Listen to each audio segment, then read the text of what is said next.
Hello and welcome to Kunsan Payo Choling. We're happy once again to be bringing you a teaching by Jetsunma Ahkon Lhamo.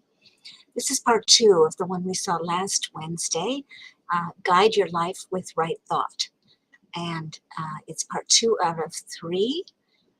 They were given over a weekend retreat back in November of 1998. So we hope you enjoy it.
Right thought should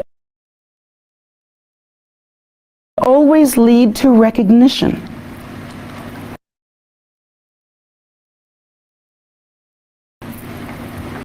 Right thought is that development of mental capability, is that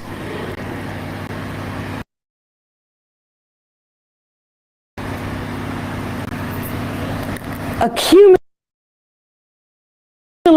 of the necessary habit patterns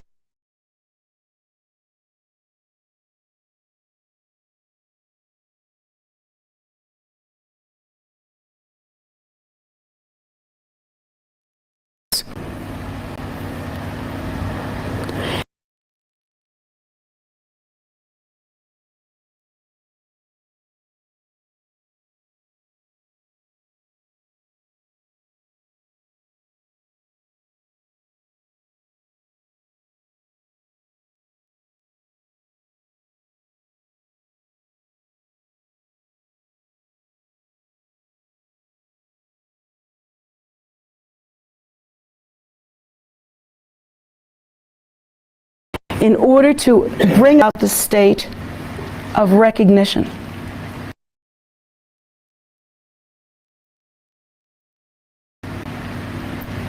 And that, of course, is recognition of our primordial wisdom nature, of our Buddha nature.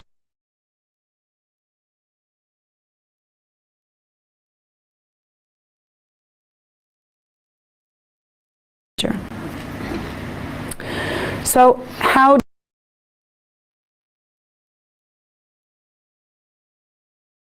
does that happen? All right, first of all,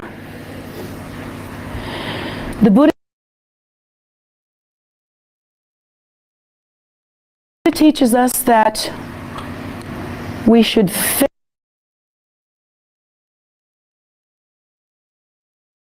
think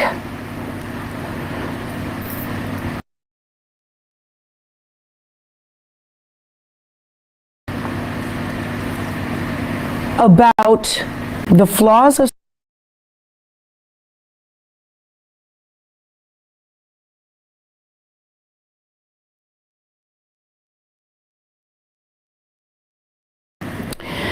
However, in allowing our minds to think those thoughts or to be connected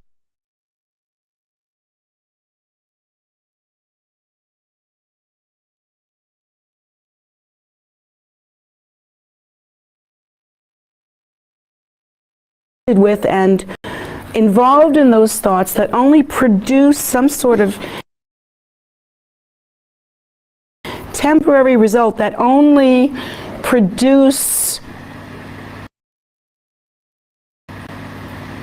the delusion of stability, that only produce some sort of short-term gratification,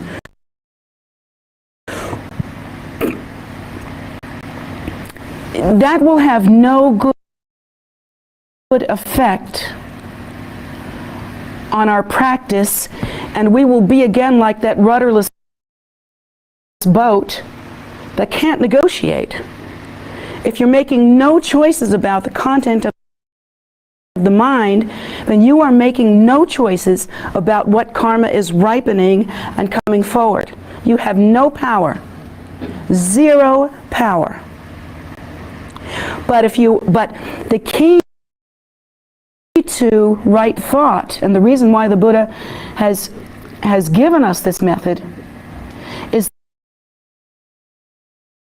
that's training our minds in right thought can not only bring about the ripening of virtuous and happier and more fortunate karma, because like draws like, but it will also hold at bay in a very powerful way this non-virtuous karma, until we can create in our practice the opportunity to do enough purification to where those old negative karmic causes are simply outweighed. They're simply outweighed. I mean, there's a real mechanical aspect to this. You know, it's like this. There's not a big abstract secret here. You're trying to outweigh the non-virtue. You want the virtue pile to be bigger. Much bigger. And since we've had a lot of time to work on this, we're supposed to get busy now. So this right thought, then, is an extremely beneficial companion and method on the path. The Buddha has actually taught us a completely different way to think. The Buddha has taught us that instead of this temporary gratification, instead of this need to make what is actually a very transitional, very impermanent, very diluted kind of perceptual experience, more stable, which is not possible actually, and more comfortable, which is just a game you're playing, in a temporary way, has no good effect for oneself and one's practice. Instead, we should understand that we have all this mixed karma. Really, literally, we have, since time out of mind, accumulated enough karma to go right now to the God realms, and we have enough karma to go right now to the hell realms. Right now, without even accumulating one drop more. So the Buddha teaches us we should be mindful of that. We should understand the faults of cyclic existence and have the attention to not fall prey to the game of temporary gratification and letting the mind have its candy, you know, rather than habituating oneself towards accomplishing right thought, virtuous thought, thoughts with good intentions, that sort of thing, which will actually change the course of one's reality right now. Let's say if you were to go on a spiritual diet, and this is an example of what I mean, starting right now at 12 o'clock on Saturday, let's say we're going to go on a 24-hour fast. Let's say we're going to fast away from those temporary gratifying thoughts. We're going to just not do those for 24 hours. It won't kill you, it's just 24 hours. And let's say instead, we're going to meditate on the Buddha's teachings and look and contemplate on all those teachings that really turn the mind away from samsaric impermanence and stabilize the mind more on being aware or awakened to our own primordial true nature and acting. Let's say in this next hours we think a lot about the flaws of cyclic existence.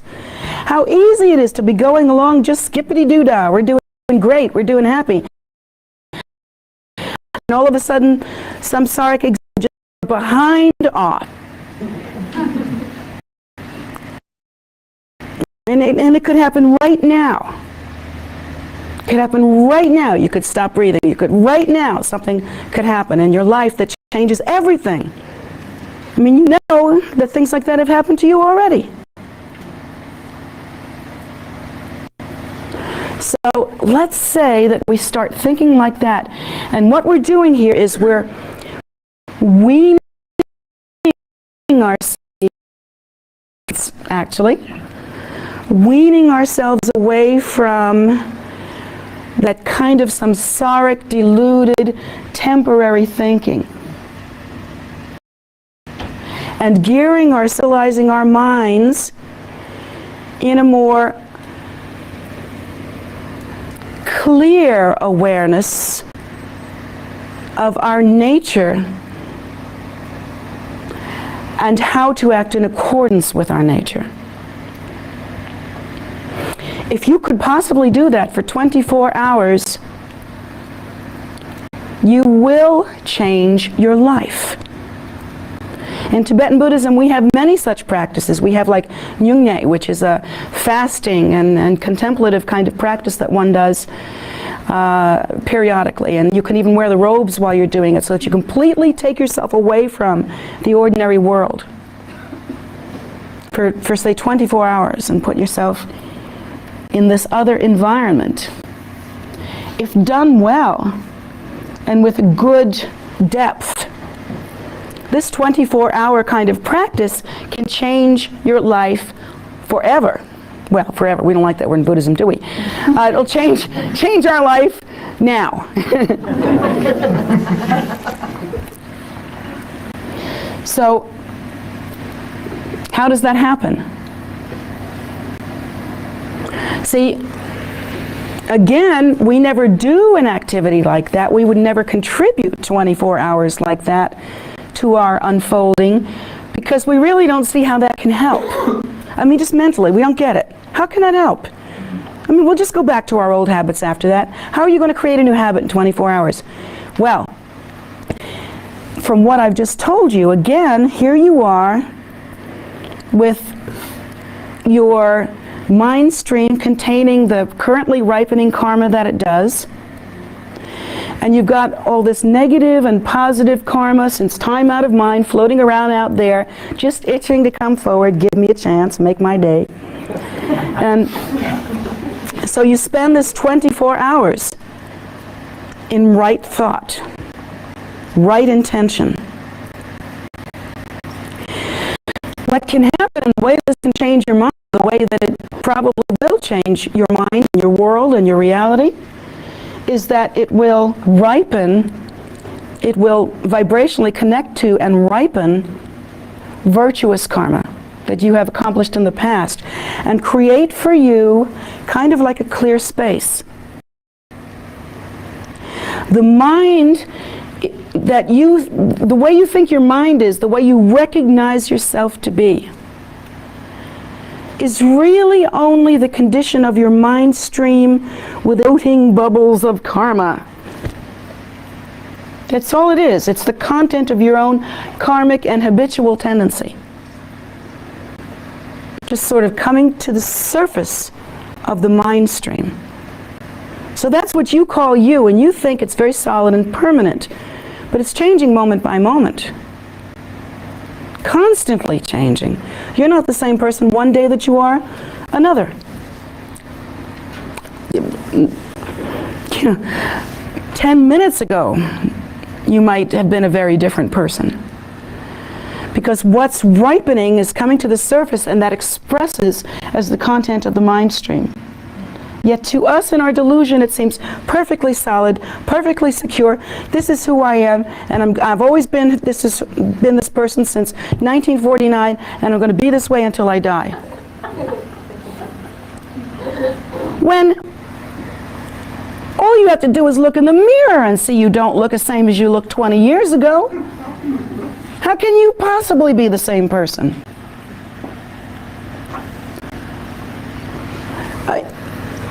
20 years from now, you're not going to look. How can you possibly be the same person? Yet, in our delusion, that's what we do. We just sort of take care of business right here. So, in order to engage in this right thought in such a way as to benefit the practice, we would try to ripen these more fortunate, more virtuous bubbles or seeds of karma. We hope to magnetize them and magnify them and bring them forward. And then now these are the seeds that have ripened in our mind stream. Now these are the seeds that are the bubbles that are on the surface of our mind stream. Now we're different. To engage in right thought for 24 hours would create that difference. And so the Buddha teaches us not only to engage in right thought on a temporary basis, but to do so constantly. Constantly. And really, right thought and right intention, these are so close and very difficult to separate. Literally, if one were to have right thought, that is, accepting the notion of samsara and understanding its nature as well as the nature of enlightenment according to what the Buddha has taught, and contemplating on that, to engage in that kind of right thought, right, even contemplation,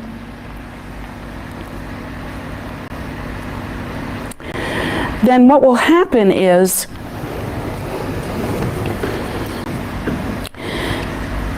in doing that, we will avoid having the karmic seeds of self-absorption and ego-cherishing continually ripen and come to the surface of the mind. And instead, we will have this more fortunate, more beneficial, more virtuous karma ripen and come to the surface of the mind. Soon we begin to experience a sense of calmness. For one thing, we are not wrapped up in the dance of temporary gratification, which produces the most irate mind. I mean, you know, the mind that is involved in temporary gratification is going, I want something sweet. Oh, now I've had something sweet, I want something salty. Now I had something salty, I need to drink. Now I've had something to drink, I better have some protein. Now I've had all this, I better sit down for a while because I'm full. Oh, now I better watch some TV. You know, and the mind is, it's like a squirrel. You know, it's like, and all the time we're going, oh, this feels good, let's try this. Oh, this tastes good, we'll try this, let's feel good. And we're thinking, this is what we should do. In the meantime, the mind is like eating itself. It's going, I want. So, Instead, we would be engaging in a different kind of thought, which is not so much concerned with this immediate gratification, this temporary gratification, not so much involved with self-cherishing, but it's thinking about that we have been involved in the idea of self-nature being inherently real since time out of mind. It's thinking about the causes that has created, thinking about the results it might bring about. We are thinking about our intention to awaken to the primordial wisdom state, to awaken to the Buddha nature. We are thinking about the suffering of others and about how we can benefit them. These thoughts are not the short-term thoughts. These are more, they're calmer. Obviously they're more productive, but they produce a kind of vibrational quality in the mind stream that is less excitable, less inflamed. You know? And instead the mind is more spacious, it's more calm, it's more concerned with these things that are not so temporary. More concerned with these things that are not so all over the map. Not so involved in this temporary gratification. And so from that, the quality of our attention begins to change. We begin to be attentive to different things. While the mind is inflamed with what you want next and how to follow sweet flavors with salty flavors and salty flavors with cool drinks and you know, all that stuff. While the mind is involved with that, the mind is choppy. It's choppy, it's inflamed. It is not at peace. It's like the waters of the mind, if you can imagine them, are choppy and stuff gets churned up from underneath and it's a mess, you know. But to think in terms of right thought, the mind stream is more calm. There isn't that compulsion to perceive what you're feeling right now so that you can fix it right now. Instead, you're more concerned with broader, less self-cherishing issues. These are the issues the Buddha has taught. These are thoughts that arise from the Buddha nature, as opposed to thoughts that arise from the samsaric desire nature. So they have a different quality, a different effect. Automatically, simply by thinking right thoughts, one becomes happier because the mind stream is more calm. You are more content, less inflamed. Whereas if we are involved in the idea of temporary gratification and all that samsaric stuff, the mind is so choppy, so irritated, so inflamed, that there's really barely a moment of happiness before you have to go on to the new search. I mean, it's just ridiculous.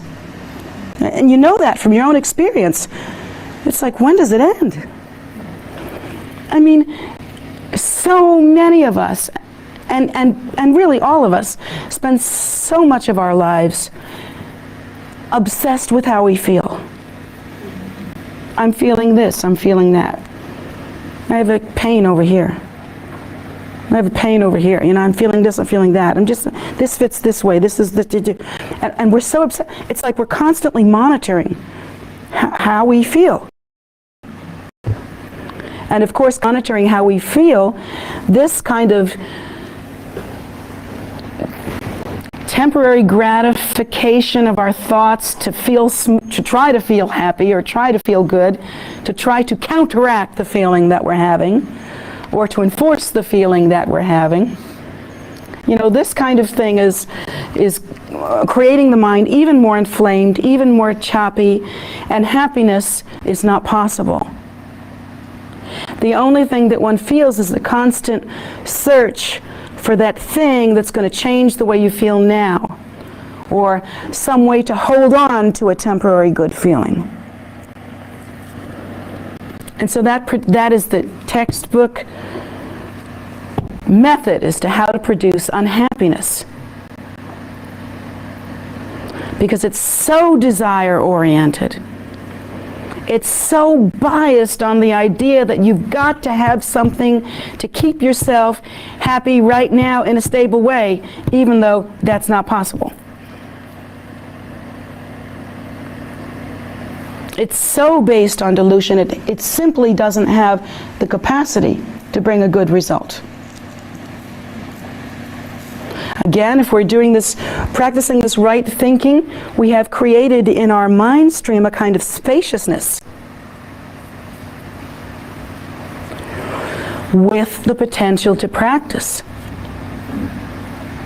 Even in terms of increasing your capability as a practitioner, you know yourself, if you go in to do a prayer shift and you sit down in the prayer room and all you can think about is, I got a pain here, I got a pain here, you know, my boyfriend's not good to me, my wife left me, and I need this, and if I don't get my car fixed, I'm not going to be happy, and this job is really driving me crazy, and then, you know, and I got aches and the pains and the teeth and the hair and the, you know,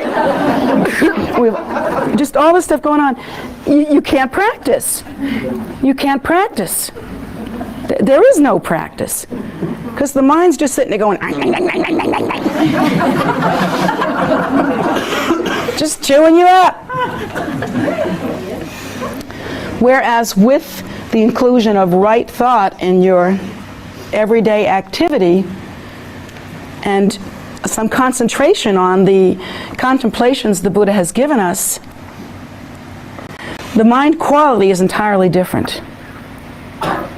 Now we sit down to practice and we get the meaning of practice.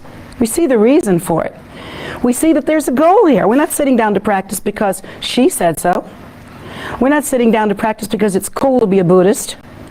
Or we're not sitting down to practice because, well, just because, some mindless reason.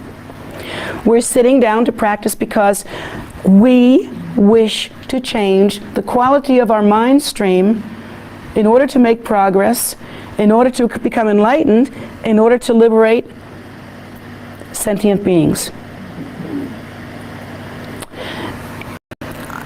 Again, it's like getting the big picture as opposed to, you know, that analogy of looking at the elephant through a little hole.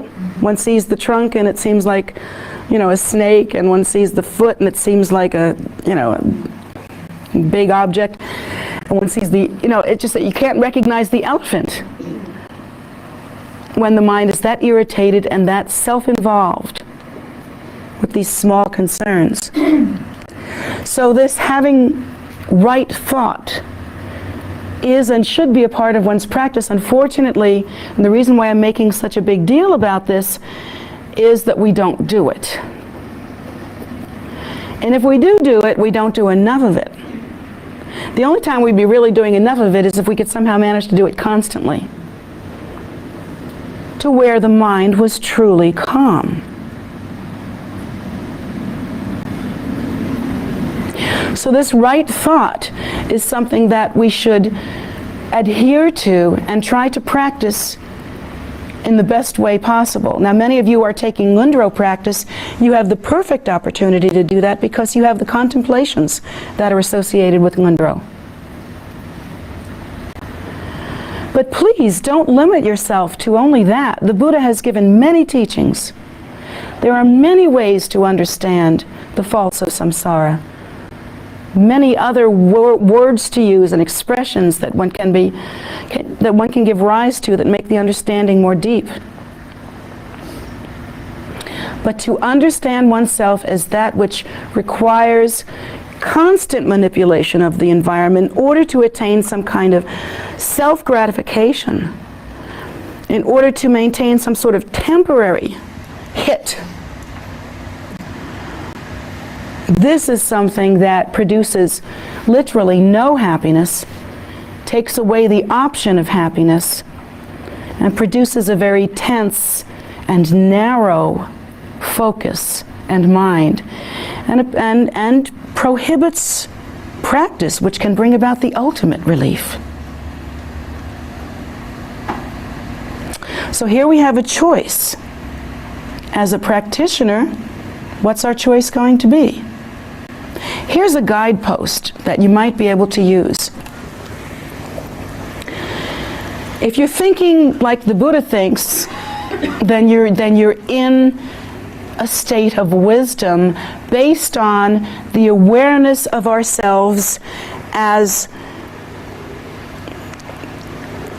that which has maintained the idea of self-nature being inherently real since time out of mind. The Buddha sees what we are in a completely different way, recognizes the nature, but also understands the cause and effect scenarios that, because of our ignorance, we have engaged in and brought about these seeds of karma. We, on the other hand, only see what works right now, or what we think works right now.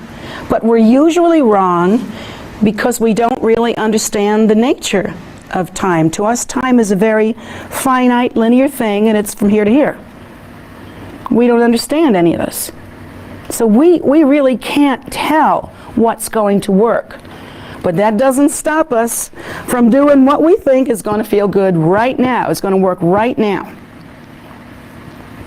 So a good guidepost, or a good way to judge right thought is, if you are thinking to solve problems and are thinking in such a way that takes into account only that you were born and that you will die and that you have some things and that you don't have some things, and presupposes that you are a human and that this is your nature and that you know your nature and that your nature is fairly permanent, and that ordinary kind of point of view, then generally, if there is any kind of result, good or bad, we can see that that result will take place right now or in the immediate future.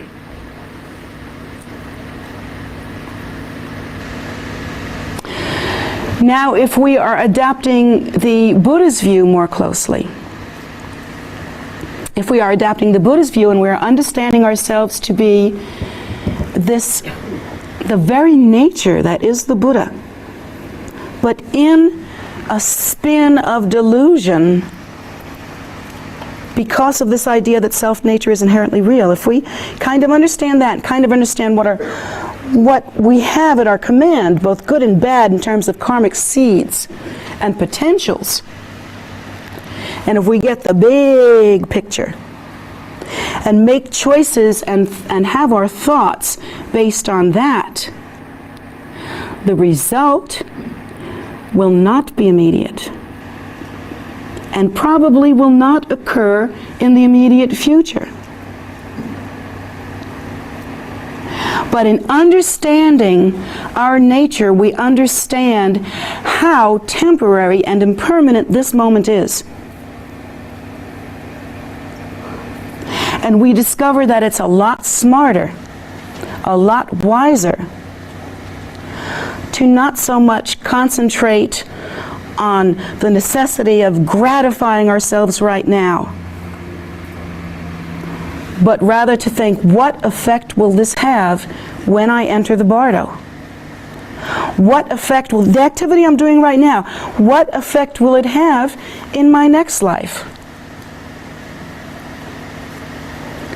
Or lives to come? Are these seeds I want to, because I'm going to be eating this fruit someday, do I want to plant this seed? Like that. I've actually had some people saying, well, Buddhism sounds like it's always in the future, it's always in the future. What about living in the present moment? There is nobody that lives in the present moment better than a Buddhist. Because a samsaric who is trying to practice, because a samsaric being is trying to escape to the next moment. They're not living in the present. They're trying to escape to that next moment of gratification. A Buddhist is full aware that the nature of human beings is much different than what we think. It's a much greater reality. That we are experiencing things that we planted the seeds for earlier, and we will experience the things that we're planting the seeds for now. Therefore, be in the moment now and create the seeds that you want to live with. Be in touch with what you're creating now. But the view should always be toward the relatively infinite future. Particularly because, as the Buddha teaches, we are in a position of great fortune where right now, because of the path, we are learned. We know how to create seeds that will bring benefit in the future. Ordinarily, we can't do that because we just don't know how. So yes, the Buddhist lives in the present moment. You betcha, because we have to live in the future moment pretty soon. And that's going to be present. And you know, you're going to be eating it one way or the other. You might as well like the flavor. So,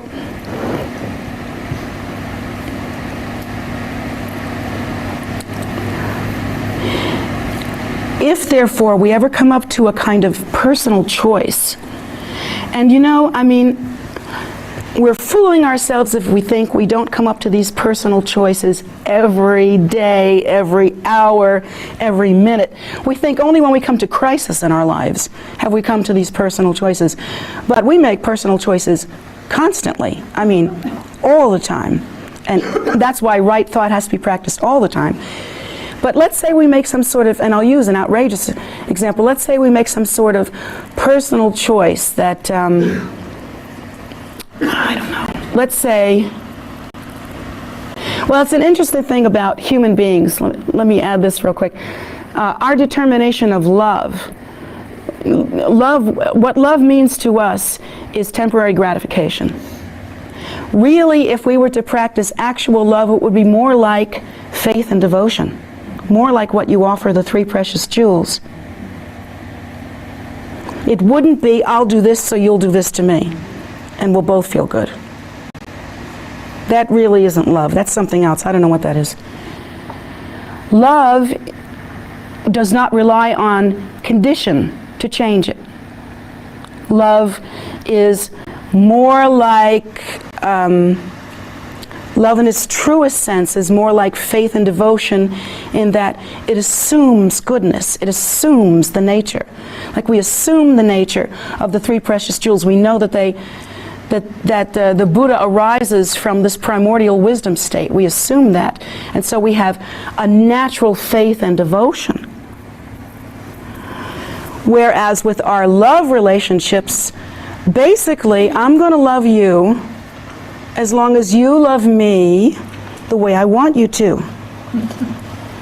But when you don't love me the way I want you to, I'm gone. So that's human love. Really, the kind of love that we should embrace should be a much deeper kind of thing. So let's say that based on that not understanding the difference between a truer and deeper, more profound kind of love and that ordinary human contract stuff. Let's say we get to an episode in our lives where we just don't like it anymore. We don't like our families, we don't like our spouses, we don't like what they're doing for us anymore. So if we don't like what they're doing for us anymore, we're leaving. So let's say we leave. And why are we leaving? We're not leaving because we're hateful, miserable creatures. We're leaving because we are ignorant and we don't know how else to get happy. We just don't know how else to get happy. We're trying to be happy, but we have no idea what makes happiness. So we think, oh, you're not loving me enough, and you people are not loving me enough, and you're not supporting me enough, and you don't have dinner on the table by 6, and you're not, you don't wash my underwear very well, and I, and so I'm going. So I'm just going because enough is enough. I want to be happy. So you make this ridiculous choice, and you go off and you try to be happy. How do you know that you made a bad choice? And I'm not talking about I don't know whether your marriage is valid or not. How do I know? But I know automatically you made a bad choice. How do I know that? Because you just did something that's looking for a temporary, immediate, gratifying result. I want to feel good now, and I want someone else to do it. Your job. The old people failed me, I'm going to pick a new one. And you're going to make me feel better. And if I can do it, I'm going to pick someone that's also going to make me feel right about my choices. Let's add that to the package too, so that I can feel really good. But how do I know that what you've chosen is wrong? I don't know anything about your spouse, I don't know anything about your job, don't know anything about your family, but here's what I know. You did not pick something, you did not pick an activity that's going to bring you an excellent result in the bardo, because you chose to make yourself happy right now, to make yourself feel good about you right now. You won't love me enough? Then I'm going to take my cards and play elsewhere. You don't love me the way I think you should? I'm going out. That choice can't possibly bring good results in the bardo. It's all self-cherishing. It's all about instant gratification. It's all about I want what I want. And I didn't get what I want, so I'm going. Whereas if you had right thought, using the Buddha's tools to make decisions like that, the whole format would be different. The basis on which you made those decisions would not be, do I like how you're treating me or don't I? Do I like how much you love me or don't I? The choices would be completely different, because we would be recognizing that here we're making a choice that is of benefit, that is based on virtue, that is based on recognition of the big picture, that is based on intelligence, which is based on recognition of the big picture.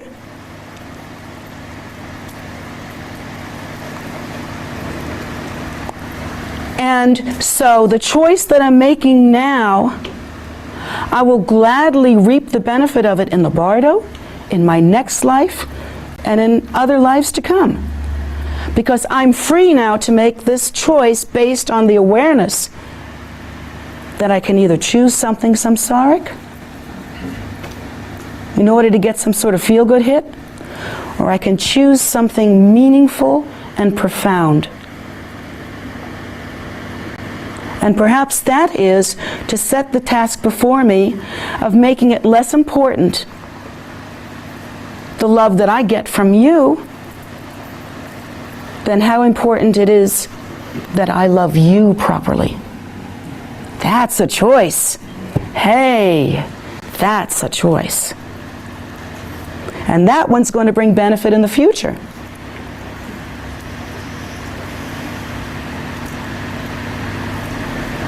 So instead, let's say you choose, it's not so much about the life situation you're in. Maybe that's not really what you're making the choice about, but maybe instead you make the choice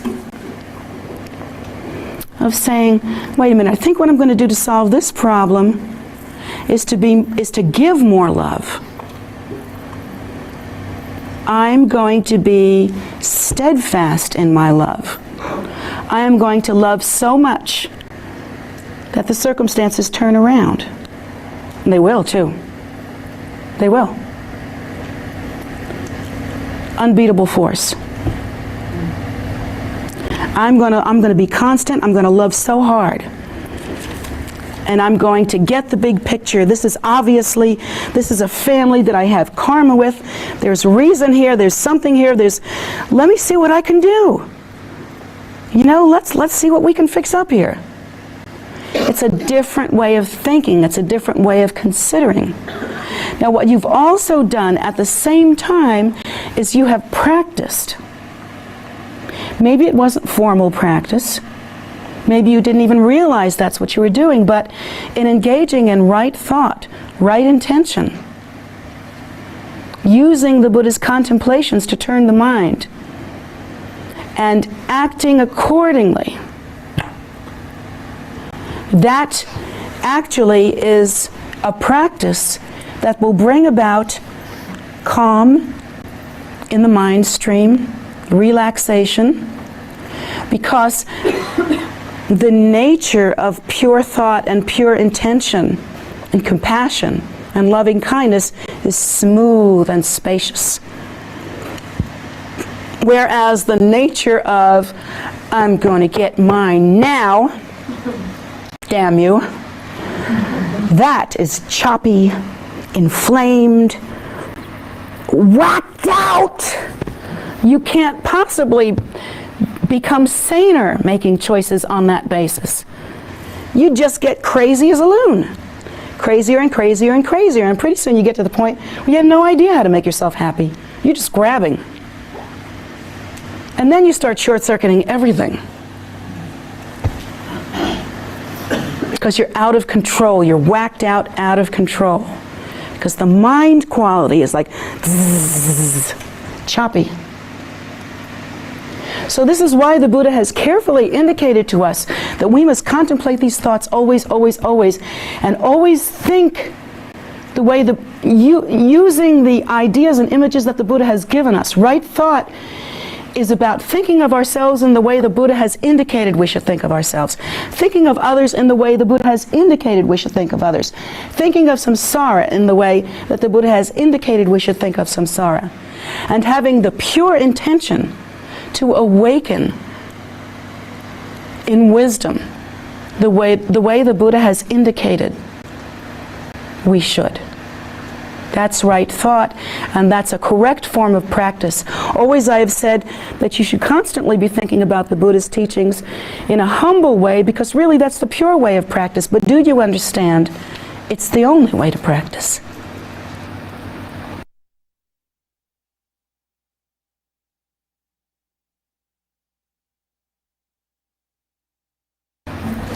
I think I would like to start off this afternoon by reading a quote to you from Trinley Norbu's book, Trinley Norbu Rinpoche's book, called White Sail. So this is in defense of the many teachings we've had on bodhicitta ad nauseum. Bodhicitta ad nauseum, that's a particular brand that I teach. Just goes on and on. So do you remember how, those of you that have been around for a while, how all the times I've said, Lord Buddha said that bodhicitta is the most important thing. I don't know where he said it, but I know he said it. So I found out where he said it. Well, I don't know exactly, but anyway, I have a direct quote here, and if Trinley Norbu put it in his book, it's all right. So here it is, the quote from Lord Buddha that you should pay close attention to. For those of you who want to attain enlightenment, do not study many teachings. Only study one. What is it? It is the great compassion. Whoever has great compassion has all Buddha's qualities in his hand. So there.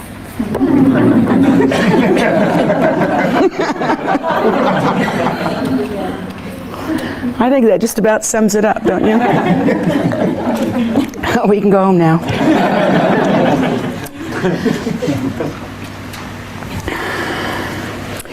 Actually, this is something that, along with considering how to contemplate the Buddha's teachings, considering as well how to practice good intention and good thought, right thought, and so forth,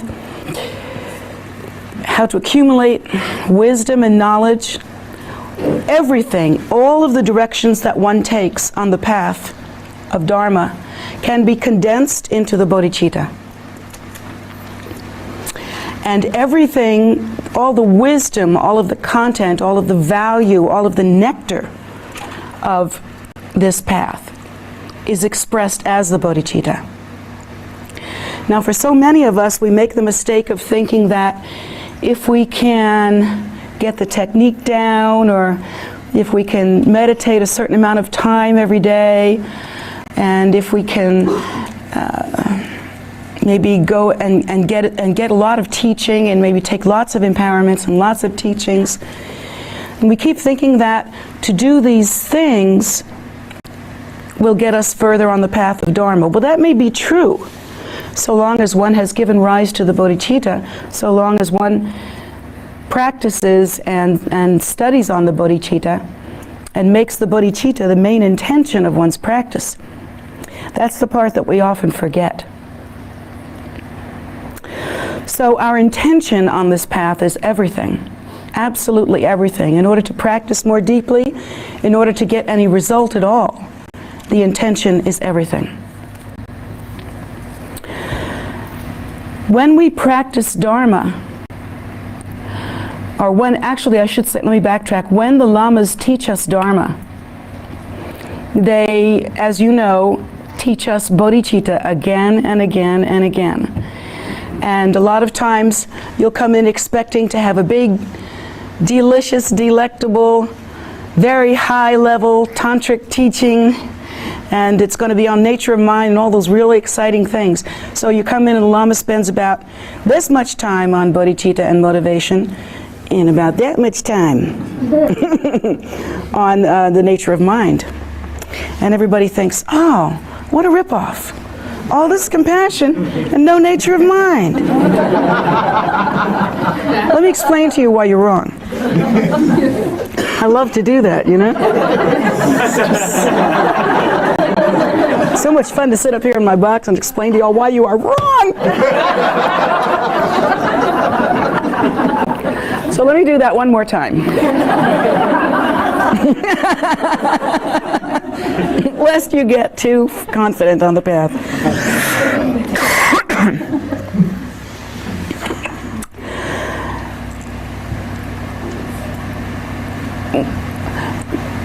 When the Lama gives us teaching on the bodhicitta, when that display is first heard, it should never be considered a preliminary teaching or a beginning teaching. It should never be considered the baby stuff that you have to get through in order to get to the big stuff. In fact, bodhicitta is the first and the last teaching that we have to accomplish on the path.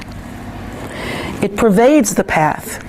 Every step that we take along the path utterly depends on our accomplishing the bodhicitta, on our having right intention. So this being the case, what is it that we're actually learning when we learn the bodhicitta? What is it that's actually being given to us? Our understanding is that we learn bodhicitta first because it is the goody two-shoes stuff, you know, or maybe it's foundational. We simply have to go through that in order to be qualified, and words like that are thrown around in the Dharma scene. They are thrown around. Are you qualified for that teaching? So we think that bodhicitta is the stuff you have to pass through to be qualified for that teaching, as though this bodhicitta had no potency. And it's because our understanding of bodhicitta is fundamentally that we should be good boys and girls. But you see, that's another philosophy entirely. In fact, that's another religion.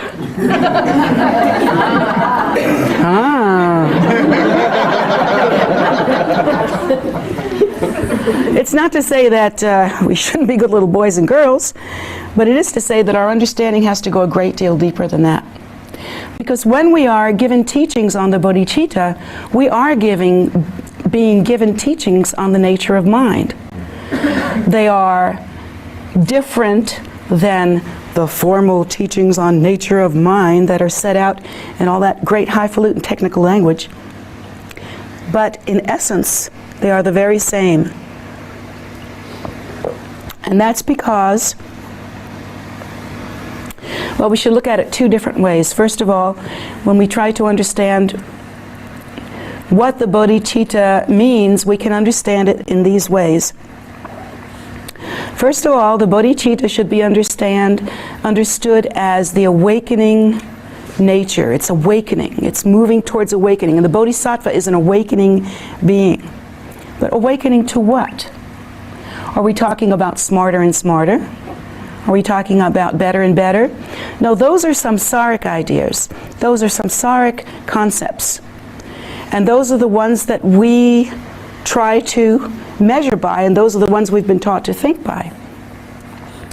But in fact, when we receive teachings on the bodhicitta, we are actually receiving teachers. You can tell, I'm at the end of the day. We are actually receiving teachings on the nature of mind, because the bodhicitta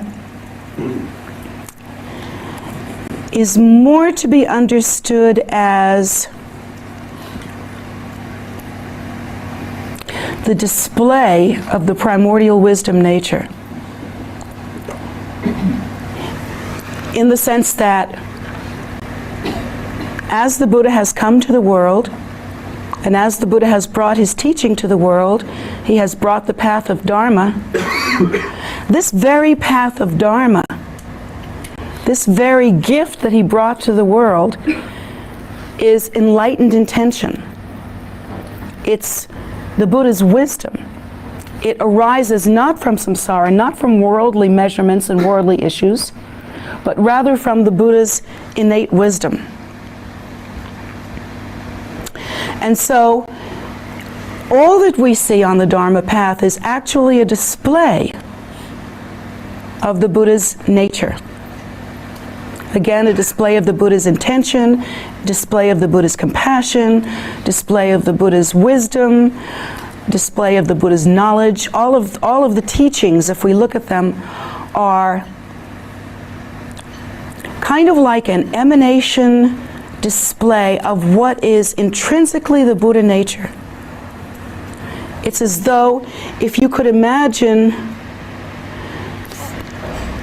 the purest primordial state moving into display or emanation, that is the bodhicitta.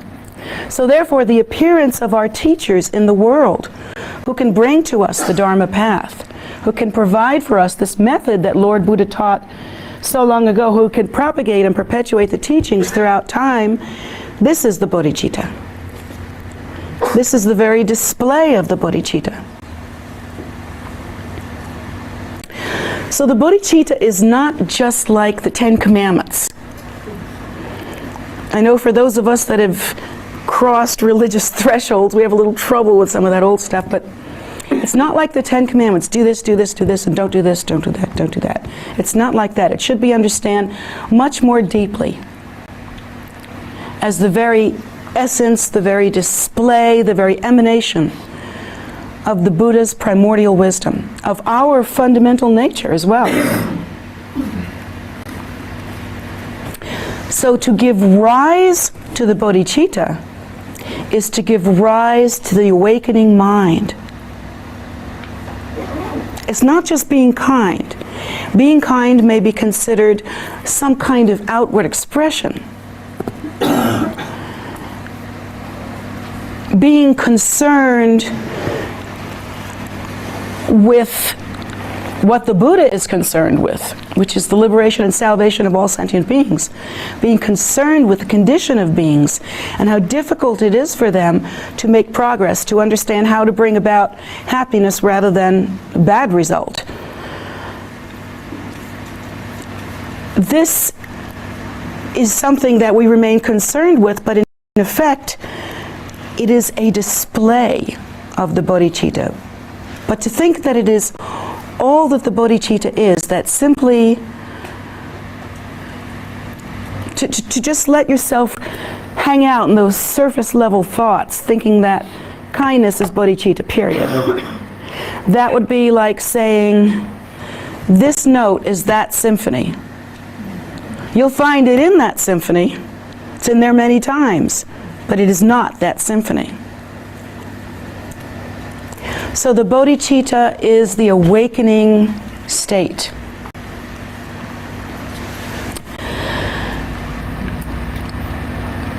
Most of us make the mistake, and again, here is where we have to go over and over and over what the Buddha has taught and contemplate the true and deeper meaning of the Buddha's teachings. Most of us think that to progress on the path is to appear more and more like a Buddhist. Or to progress on the path is to learn more and more technology. Or to progress on the path is simply to get older on the path. Or to progress on the path would be to become maybe more and more expert on Dharma customs and Dharma ideas and Dharma traditions. And you know, all of these have a place in our progress. But to think that that measures the growth of a practitioner is probably erroneous. If we think deeply about this quote from the Buddha is saying outright, if you really want to reach enlightenment, that's what he said, if you want to reach enlightenment, practice the bodhicitta. He said, if you want to reach enlightenment, don't learn all the different, don't study many things in Dharma. Accomplish the bodhicitta.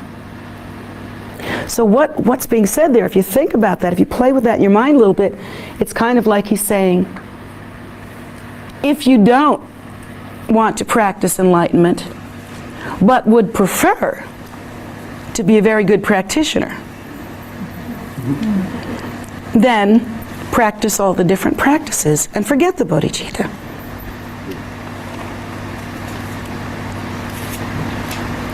Now we have to make a decision. And here again we have to go back to right thought, right contemplation. We have to decide whose rules we're playing by. Are we playing by the rules that give us that gratification, that instant gratification, that solve our endless cravings and needs, and the need to be able to establish ourselves as stable, solid selves? Are we going to go by that because, 30, 35, 40, 50, 60 years of experience have told us that's what we're supposed to do here? Or are we going to look at the Buddha's point of view? And remember, the Buddha sees us and all the causes and all the seeds, all the karmic seeds since time out of mind, sees that we are experiencing this mind stream filled with all these habitual tendencies and karmic ripenings, and we think that's us. And it is no more stable than sand falling through my fingers. It is no more permanent than that. And yet we think this stuff floating on the top, well, that's us. And we're going to make it stay that way. We're just going to keep those thoughts. So what if we went ahead and really kind of tried to guide ourselves according to what the Buddha has taught? Now the Buddha has taught that, remember, all of samsara is pervaded with suffering, and all sentient beings are suffering. That they suffer and revolve mindlessly in samsara because they do not know how to create the causes to make happiness. So let's say we really start thinking about that, and we start integrating into our practice right thought, right contemplation. Yay! Very good. So now we're thinking about all this stuff. So now we realize that the need of sentient beings would have to be achieving enlightenment in order to be free from the wheel of birth and death, to be free of the wheel of samsara, to be able to minister to others, to alleviate their suffering, that this would be the thing. Because if we look at the fact that we've been here since time out of mind, and we're going to be working this out until more time out of mind, going in that direction, it kind of makes you think, wait a minute. Wait just a minute here. How long do we want to do this? Is it going anywhere? Are we getting anywhere with this? Of course, if we're trying to gratify ourselves quickly, or at least in the very near future, if we're trying to manipulate our environment so that it satisfies us, then we're going by our samsaric instincts. We're going by what we have learned as human beings. And it's no solution at all. Instead, though, now we're going to be thinking in the same way, hopefully, that the Buddha thinks, to see the greater picture or the longer view. Having seen the longer view, we understand that cyclic existence is flawed. We understand that all sentient beings are just like bumping into each other, like bees in a jar. Just zoom, zoom, zoom, zoom, zoom, busy, busy, trying to solve our problems, trying to figure out what I want, and how I feel, and how to feel better. But these are the temporary, short, ordinary kinds of considerations. And what is the result they bring? As we learned earlier, they bring an inflamed mind. A mind that is just jerked around all the time. Deeper neuroses, and then eventually you just get crazier than a loon. So, if instead we look at it from the Buddha's point of view, we can see very clearly there's no choice. The point of practicing the Buddha's path, the point of listening to all these teachings, the point of practicing right view, right thinking, right contemplation, right meditation, all of that has to be so that we are no longer biased towards this temporary self-cherishing gratification dance. And instead, we're going for really solving some of the problems that are hitting us right now. And we understand that what's hitting us right now is result. There is nothing you're experiencing right now, or any time in your life, that is not result of previous causes, whatever they were, and you may never know. So, what we have to do now is to think of a way to really hold to what the Buddha has taught. Not invent our own religion, not think we got all the answers through our ordinary means, but rather really rely with devotion and faith on the Buddha's teachings.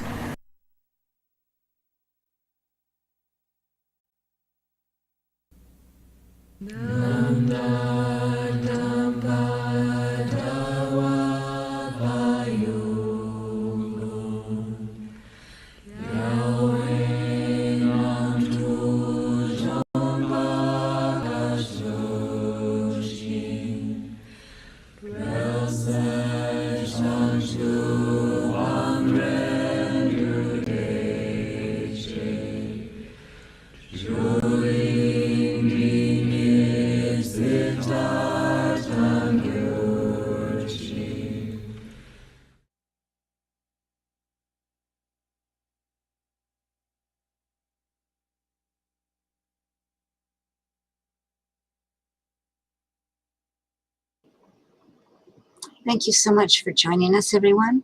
We're always so happy to have you with us and to be able to share these teachings. Next Wednesday, we will continue with the third, or finish up, I guess, with the third in this series. And I hope you're getting a lot out of it as well.